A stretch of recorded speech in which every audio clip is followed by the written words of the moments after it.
मैं आपको भलाई में से ले चलूंगा, बस आपकी ओर से ईमानदारी चाहिए। क्या आप सच बोलेंगे? जी।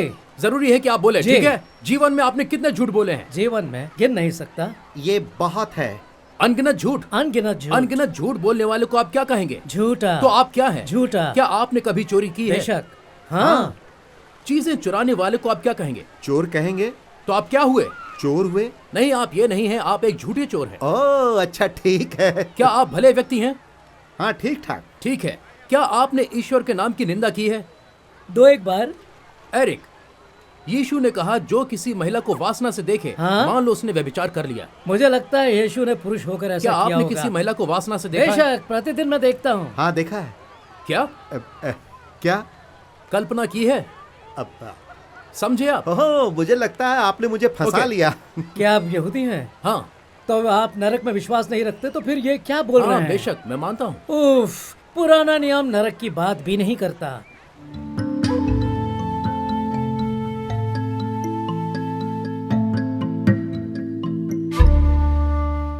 ये तो देखो, ये कैसा झूठा है, क्योंकि आपसे झूठ बोल रहा है। फिलहाल पुराने नियम में नरक का नाम कहाँ है?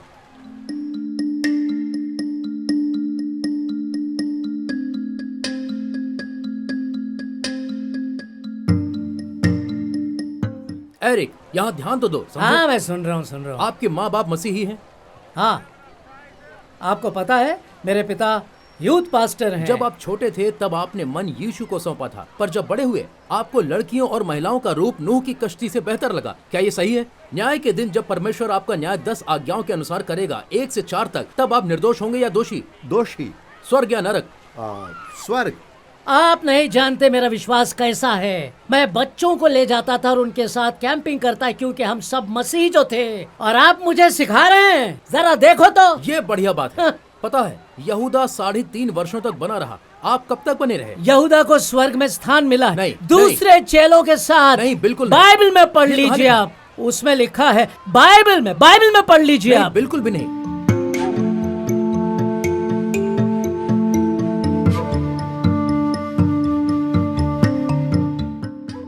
आपने जो किया सो किया। मसीही बनने से पहले मैंने ये किया। आप एक ऐसे ईश्वर को बना लेते हैं जो निंदा, झूठ, चोरी और वासना से निश्चिंत है, पर एक ईश्वर है जो पवित्र है। और जब आप पाप करते हो डेविड, परमेश्वर का क्रोध जमा करते हो। बाइबल कहती है सारे झूठे आग की झील का भाग होंगे। तो आप घोर संकट में हो। अब मैं आपसे एक सवाल करूंगा, शायद आपके पास उसका सही उत्तर भी होगा। ठीक है? ठीक है। मानवता को नरक से बचाने के लिए परमेश्वर ने क्या किया? उसने कुछ अद्भुत किया। अपने बेटे को क्रूस पर मरने को भेजा। अब आप इसके कानूनी आशय समझे?